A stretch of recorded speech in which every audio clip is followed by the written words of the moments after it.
In this video, the auditor is auditing the effective implementation of the organization's process for identifying training needs and also competency development.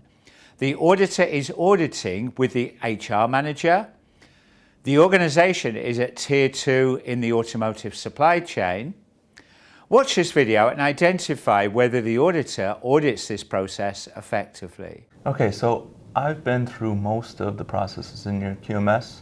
I now want to follow up on the process for identifying training needs and developing competencies. Okay, sure. We have a documented process on that. Here it is. Thank you. Yes, go ahead. Sorry. I was just going to say the main driver for identifying training needs is the employee appraisal process that we follow. Yes, I've been told about that.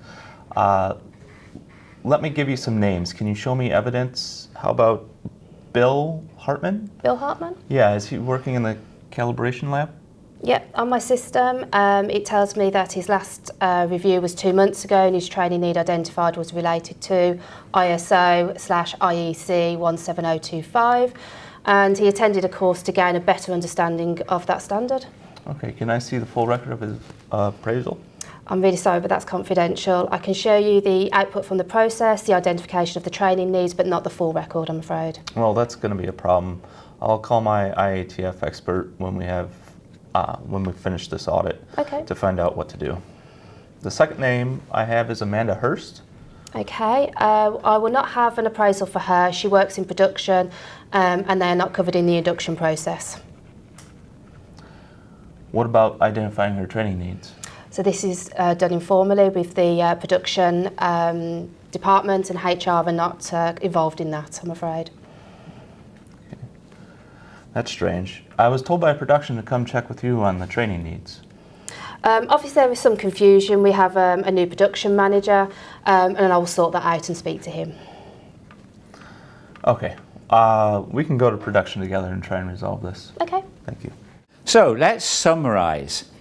It is good the auditor is auditing this support process after he had gathered information on other processes related to personnel. Auditors will face a situation where the organisation states that things may be confidential. While auditors must respect the relevant laws on data protection and confidentiality, they also need to see evidence to verify the quality management system is effectively implemented.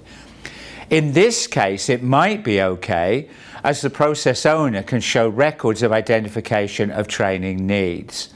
The process seems not to be effective as there is no process to identify training needs for those people working in production. The auditor is right to state they will follow up on this with the process owner. Let's summarize the key learning points.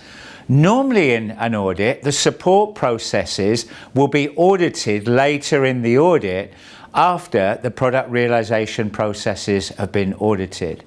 This enables effective follow-up of audit trails.